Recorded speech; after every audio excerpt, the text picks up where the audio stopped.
Alors aujourd'hui, on va voir les alternatives au for each et pourquoi il ne faut pas l'utiliser dans tous les contextes, parce qu'il y a des contextes où on va pouvoir utiliser d'autres méthodes qui sont plus efficaces que le for each. Donc déjà, on va commencer rapidement par montrer qu'est-ce que le for each et dans quel cas on peut l'utiliser. Là, par exemple, j'ai un tableau avec 5 nombres et je voudrais afficher tous les nombres de mon tableau. Donc je peux faire ça, par exemple, je vais utiliser le for each pour itérer à travers mon tableau et faire un console log de mes items à chaque fois pour du coup afficher mes items. Euh, Il y a un truc aussi qui est bon à savoir avec le for each, contrairement aux méthodes que je vais vous montrer juste après, c'est qu'en fait, le for each ne retourne rien. Donc là, par exemple, si jamais voilà, je refais la même action que tout à l'heure et que justement je lui assigne une valeur, ici Toto, bah ici on peut voir que la valeur elle est égale à undefined justement, parce que le for each ne retourne aucune valeur. Donc là, on va se mettre dans un contexte particulier. Par exemple, j'ai envie de filtrer des valeurs dans un tableau, par exemple. Donc avec un for each, je pourrais procéder de cette manière. Imaginons que je veux garder les items, les nombres qui sont pairs. Donc là, j'ai mon tableau comme tout à l'heure. Je crée un nouveau tableau qui va être vide. Et donc, j'itère mon tableau avec un for each. Et je vérifie à chaque fois si jamais mon item, si mon nombre est bien un nombre pair. Donc, si c'est le cas, je le mets dans mon nouveau item, dans mon nouveau tableau. Et si c'est pas le cas, bah, je fais rien justement. Donc là, par exemple, on peut voir que si jamais, là, je sais pas si ça va marcher, ouais, si du coup on voit, ici on voit bien que on a bien le 2 et le 4 qui sont bien des nombres pairs et on n'a plus le 1 et le 3. Donc là, c'est la façon for each qui est un petit peu sale, on va dire. Il y a une méthode justement qui a été créée pour ce genre de cas quand on veut filtrer des éléments dans un tableau. Et justement, cette méthode, elle s'appelle la méthode filter. Donc, ça nous encourage encore une fois, donc je l'ai dit dans mes précédentes vidéos, mais au niveau de la programmation fonctionnelle, justement, ça permet de retourner un nouveau tableau. Donc c'est ce qu'on va voir là. On a notre tableau item, toujours qui contient nos quatre nombres. Je vais filtrer mes valeurs. Donc justement, je fais un items.filter et je retourne une condition. Donc ma condition, ça va être la condition de filtrage. Et ici, ma condition de filtrage, c'est de savoir si c'est un nombre pair ou impair. Donc on reprend la même chose. Ici, j'aurais pu mettre tout sur une même ligne, mais le but, c'est que ce soit le plus clair possible. Donc là, voilà, donc je filtre mes items et on peut voir ici que, contrairement au for each, le filter, lui, va retourner un tableau. En fait, à chaque itération de mon filter, il va voir si la condition est remplie. Si c'est le cas, il va la mettre dans un tableau et à la fin de l'itération, ce tableau va être retourné. Et c'est le cas, justement, il est retourné dans mon nouveau tableau qui s'appelle donc Event Value. Et donc là, si jamais je regarde Event Value, bah, j'ai exactement le même tableau que précédemment. Donc j'ai 2 et 4. Donc il faut savoir donc avec un filter qu'il faut toujours retourner une condition, une booléenne. On peut ne pas retourner de booléenne, mais dans ce cas-là, du coup, la valeur sera, on dit coerce, en gros, elle sera convertie en booléenne. Mais je vous encourage à retourner une condition booléenne.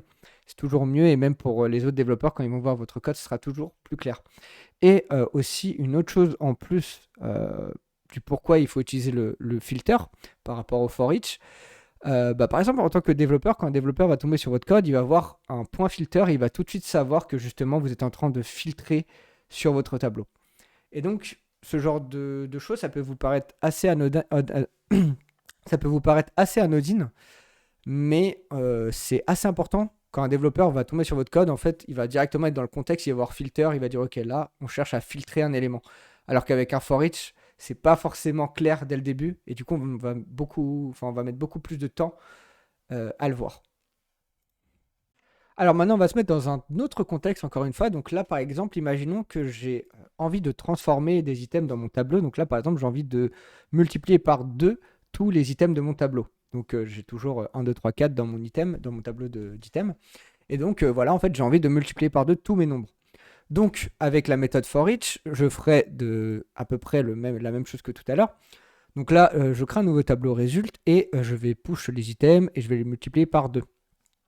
Et donc à la fin, si jamais je regarde résulte, je vais avoir mon tableau avec mes valeurs qui sont bien multipliées par 2. Alors, justement, il y a aussi une méthode donc, qui s'appelle la méthode map pour les items qui fait exactement la même chose. Et c'est juste, hop, je vous montre ça. Donc là, voilà. Donc avec la méthode map, en fait, on va faire exactement la même chose. Donc, on va retourner notre item qui sera transformé. Donc là, notre item transformé, c'est le fait de multiplier par 2 l'item de notre tableau. Et donc dans notre nouveau tableau, justement, on aura cet item qui sera multiplié par 2. Et donc là, ici, hop, pareil, si je regarde résultat, ici, on voit bien que mes items sont bien multipliés par 2. Et donc, avant, avec le filter, il fallait retourner une condition, c'était la condition de filtrage. Avec le map, il faut retourner juste le nouveau item qui sera transformé, avec sa nouvelle transformation. Par exemple, j'aurais très bien pu faire aussi une chose comme ça. Imaginons que maintenant, je veux transformer mon item de nombre en objet, avec value, on va dire que c'est du coup mon item de base, on va dire, et value mapped, par exemple, c'est la nouvelle valeur, donc qui sera multipliée par 2. Et donc là, ici, on peut voir que, justement, en retournant ce tableau-là, on transforme non plus chaque nombre en nombre multiplié par 2, mais on transforme chaque nombre en un nouvel objet qui lui va contenir du coup les properties qu'on souhaite lui attribuer. Donc là, voilà, j'ai bien mon nouveau tableau avec les nouvelles properties. Et donc, encore une fois, je vous encourage à utiliser ça si jamais vous voulez transformer des items dans un tableau d'items. Et encore une fois, ça va respecter du coup la programmation fonctionnelle. Et en outre, ça va permettre aussi, pareil qu'avec le filter, c'est-à-dire que ça va mettre le développeur qui va lire votre code dans justement le contexte de mapper quelque chose. Là, quand il va voir le point map, il va se dire, ok, donc là, il est en train de transformer un tableau, donc je sais qu'il est en train de mapper un tableau. Alors qu'avec un for each, encore une fois, c'est pas forcément clair. On va se mettre dans un nouveau contexte, encore une fois. Donc, imaginons qu'à partir d'un tableau de nombres, 1, 2, 3, 4, je souhaite obtenir la somme de tous mes nombres. Donc, avec un for each, je ferai de la manière suivante. Je crée un nouveau nombre qu'on va appeler l'accumulateur. Ça sera le résultat qui aura l'addition de tous mes nombres. Et donc, je vais itérer à travers mon for each, du coup, tous mes nombres. Et à chaque fois, je vais ajouter la nouvelle somme à mon accumulateur. Et donc, à la fin, accumulateur, accumulateur, ici, il vaudra bien 10. Alors, encore une fois, il y a justement une méthode qu'on peut utiliser pour justement remplacer ce genre de choses. Ça va être la méthode reduce. Alors, la méthode reduce est légèrement différente du map et du filter. Mais vous inquiétez pas, il n'y a rien de très compliqué en soi. Donc là, je vous montre déjà comment l'utiliser. Donc, contrairement au filter et au map, à la place d'avoir juste une seule valeur ici, par exemple, qui va être ma current value en tant qu'argument de ma callback, je vais avoir une autre valeur qu'on va appeler l'accumulateur. En fait, l'accumulateur, c'est la valeur qui va être retournée à la fin de mon reduce. Donc, ça va être la somme qui sera stockée dans ma variable sum, par exemple. Et donc là, je fais la même chose. Donc, en argument, j'ai mon accumulateur et je lui ajoute un nouvel item, donc là, un nouveau nombre, à cet accumulateur. Alors, pour ceux qui ne comprennent pas trop, le plus égal, en fait, ça revient exactement à faire accumulator de accumulateur plus current value et de retourner justement accumulateur comme ça. Parce qu'il faut savoir qu'avec le reduce, donc comme le filter et le map, il y a une condition à respecter. Cette condition, c'est de retourner notre accumulateur. Et donc là, je suis obligé de retourner mon accumulateur du coup. Donc hop, je vais retirer ça, je vais me remettre là. Et il y a une autre chose à faire en plus, c'est, là je ne sais pas si vous avez remarqué, il y a le virgule 0. En fait, c'est que mon reduce, il accepte aussi en deuxième argument en outre de ma callback. Donc ma callback qui est ça justement, c'est cette fonction-là. C'est la valeur initiale de mon accumulateur. Donc là, la valeur initiale de mon accumulateur, ça va être 0, comme l'exemple précédemment avec le for each. Et donc là, j'initialise mon accumulateur à 0 et je fais, du coup, j'additionne tous mes nombres. Donc là, par exemple, si jamais j'avais mis une valeur de base qui était 10, donc j'initialise mon accumulateur à 10. Si jamais je regarde la valeur de sum, c'est bien 10 plus 10, du coup, qui est bien 20. Et donc, on pourrait se demander dans quel cas on peut utiliser le reduce, parce que là, c'est un cas qui est assez spécial. Alors moi, j'ai une question que je me pose quand je souhaite utiliser le reduce, c'est la suivante, c'est de me demander, est-ce qu'à partir d'un tableau, je souhaite obtenir une valeur? Donc là, dans mon cas, c'est exactement ce qui se passe. À partir de mon tableau de nombres, je souhaite obtenir une valeur. Cette valeur, c'est quoi? C'est l'addition de tous mes items, de tous mes nombres.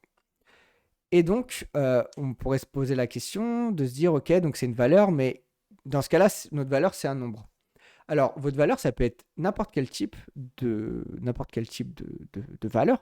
Ça peut être très bien, ça peut être un objet. Ça pourrait très bien être un objet, ça pourrait très bien être un tableau, par exemple. Donc là, on va voir justement tous les autres cas. Donc là, imaginons que je souhaite créer un objet, par exemple. Donc là, j'initialise donc mon accumulateur, qui est donc maintenant un objet.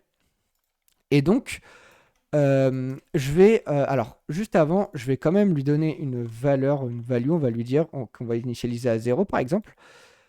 Sinon, le JavaScript va m'embêter parce que si jamais j'essaie de faire accumulateur de point quelque chose, il va m'envoyer une erreur comme quoi cette property n'existe pas. Donc là, j'initialise ma property.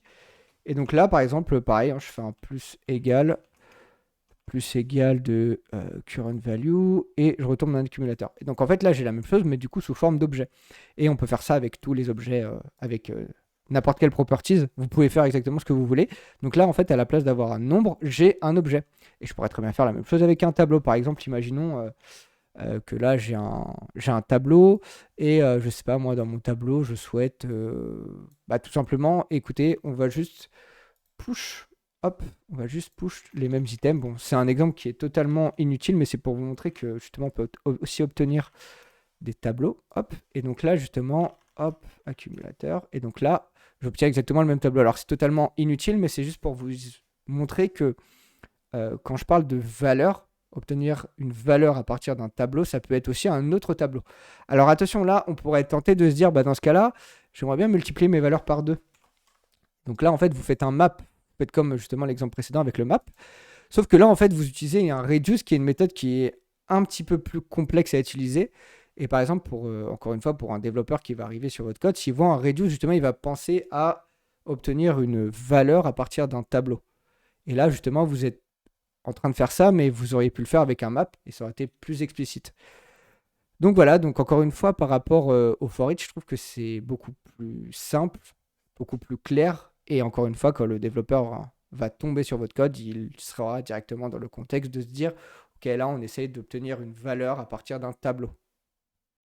Alors, une autre raison, en plus d'utiliser le map, le filter, le reduce et les méthodes que je vais vous montrer juste après par rapport au for each, c'est aussi le fait qu'on puisse les combiner entre elles. Alors, imaginons un cas maintenant un peu plus complexe dans lequel je voudrais, à partir toujours d'un tableau de nombres, filtrer les nombres pairs, donc garder mes nombres pairs et les multiplier par 2.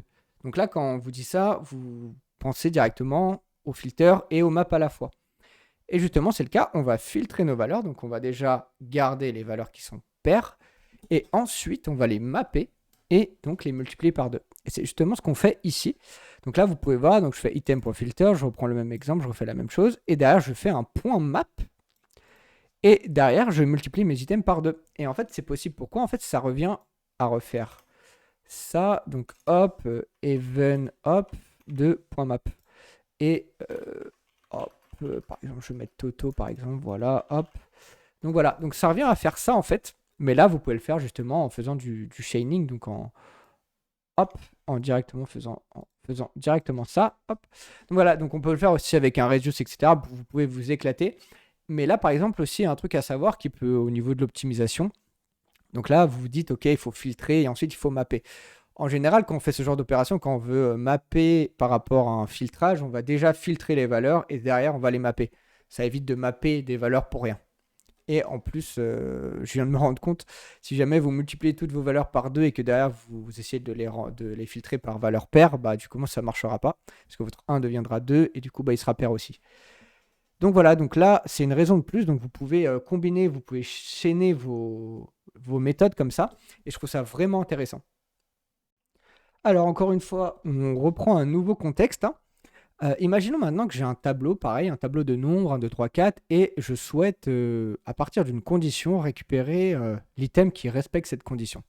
Donc là, je souhaiterais avoir la valeur 3. Donc il faudrait que mon item soit égal à 3, donc qui respecte cette condition, et donc je retourne cet item-là. Donc là, ici, on peut voir donc, que je récupère bien 3. Alors, on utilise ici la méthode find, donc qui est en fait une méthode qui va, à partir d'une condition, donc encore une fois, comme le filter, comme le map, etc., on doit retourner ici donc une condition. On retourne une condition donc, qui est ici item qui est égal à 3. D'ailleurs, j'ai mis item ici. Bon, là, je vais remplacer par current value. Ce sera peut-être un petit peu plus explicite. Voilà.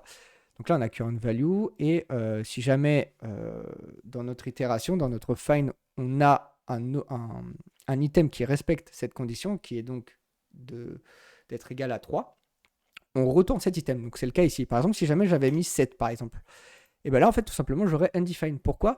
Parce qu'en fait, aucun item ne match cette condition. Et alors, un petit tips aussi, parce que depuis tout à l'heure, je suis en train de faire des returns, etc. sur une seule ligne. Il y a un petit shortcut qu'on peut faire. Donc là, à la place, quand vous avez une arrow fonction ici, comme ça, ici, à la place de faire un return comme ça avec des brackets, vous pouvez retirer les brackets et retirer le return ici. Hop, tac. Et donc là, en fait, c'est la même chose. En fait, le fait que si jamais vous avez juste un return sur une seule ligne, vous pouvez le remplacer par ce shortcut-là, qui va faire exactement la même chose. Et donc là, par exemple, si jamais je souhaite par exemple avoir l'item 2, donc là, hop, avec le find, du coup, je retourne cet item-là. Et donc voilà, donc avec un for each, on pourrait faire à peu près la même chose, mais encore une fois, par rapport aux mêmes arguments que le map, etc. Le développeur, quand il va voir le find, il va savoir que vous êtes en train de chercher un item par rapport à une condition. Donc voilà. Alors ensuite, il y a aussi deux méthodes que j'affectionne particulièrement, donc qui sont légèrement liées justement au find. Ne vous inquiétez pas, c'est le dernier exemple, c'est le dernier contexte. Imaginons donc là, je match en fonction de ma condition. Donc là, ma condition, c'est de trouver un item qui est égal à 2. Et donc là, par exemple, imaginons que je souhaite, à partir de mon item, justement, faire des actions. Ça peut être n'importe quel type d'action. Hop, donc là, hop, tac. Donc voilà, donc là, après, voilà, je fais mes actions, etc. avec mon item. Et donc là, dans ce if, je suis sûr du coup que mon item est bien égal à 2, par exemple. Bah là, en fait, je suis en train de déjà checker si jamais ma valeur est undefined ou non. Si elle est undefined, ça veut dire qu'il n'existe pas d'item dans mon tableau qui match ma condition. Et donc, je ne pourrais pas utiliser mon item en tant que valeur 2, par exemple. Mais par contre, si jamais mon item est différent de undefined, ça veut dire que justement, il y a bien un item qui a matché ma condition et donc mon item est égal à 2. Voilà. Alors, il faut faire attention si jamais je change 2 par 3. Du coup, ici, il faudra prendre un item comme s'il valait 3.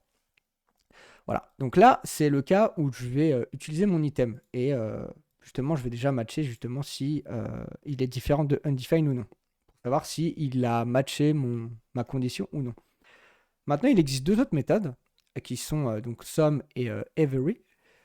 Et ces méthodes-là vont faire plus ou moins la même chose que find, c'est-à-dire qu'on va, à partir d'un tableau, donner des conditions, mais nos méthodes ne vont pas retourner l'item qui match cette condition, mais ils vont juste me retourner une booléenne. Alors, ne vous inquiétez pas.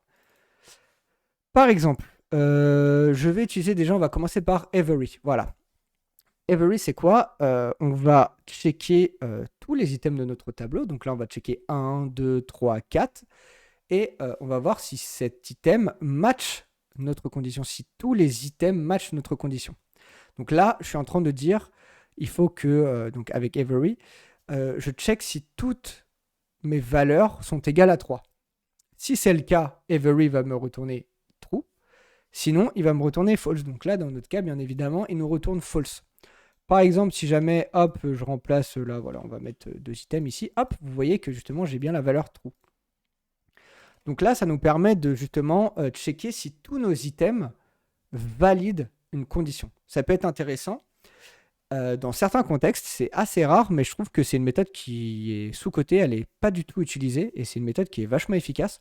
Et encore une fois, pour le développeur qui va voir cette méthode-là, il va tout de suite comprendre que every, c'est pour checker si tous nos items correspondent à une valeur. Et donc, en plus du every, il y a la méthode sum, qui, elle, est un peu l'inverse du every.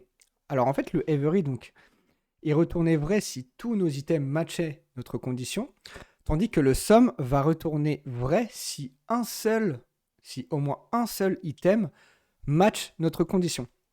Donc là, par exemple, ma condition, c'est de savoir si une de mes valeurs dans mon tableau est égale à 2. Et donc, ici, justement, c'est le cas. Et donc, il va me retourner true. Par contre, si jamais j'avais mis un autre truc du genre 9, par exemple, j'aurais eu donc faux. Parce que, justement, il n'y a aucun item qui match cette condition-là. Et donc, sum et je trouve every sont assez sous-cotés. Je trouve qu'ils sont assez peu utilisés. Mais pourtant, il y a vraiment des contextes dans lesquels ils sont vraiment utile. Parce que par exemple, je vais vous montrer un exemple tout bête. J'ai déjà vu des exemples dans lesquels, justement, à la place de faire un sum, par exemple, on faisait un find. Hop, ensuite on va mettre 2 par exemple. Et ensuite on faisait item et différent, hop, de undefined. Et ensuite on faisait blablabla. Et dans ce blablabla, on ne réutilisait pas item. Et en fait, bah, on pourrait tout simplement remplacer ici notre find par un sum. Et donc ici, on mettrait plutôt un nom un petit peu plus explicite quand on a des booleans. En général, on aime bien mettre des is quelque chose. Ça montre que c'est une boolean justement, mais là, on va laisser item, on s'en fout. Et donc là, en fait, bah, tout simplement, je pourrais remplacer du coup le find par un sum en faisant ça justement, en disant si jamais il y a un de mes items qui respecte ma condition, blablabla. Mais justement, là où on va plutôt choisir sum ou find, ça va être sur le fait de savoir si on va par la suite utiliser cet item-là. Voilà, donc j'espère que cette vidéo était cool et qu'elle n'était pas trop compliquée. N'hésitez pas à la remater, etc. Et surtout, bah, écoutez, n'hésitez pas à liker, partager la vidéo et aussi abonnez-vous à ma newsletter dans la description. J'y partage beaucoup de choses et c'est une newsletter qui restera gratuite à vie. Donc vous inquiétez pas, toutes les semaines, je partage des choses qui sont vraiment cool pour les développeurs web. Et voilà, et je vous dis à tout de suite. Ciao!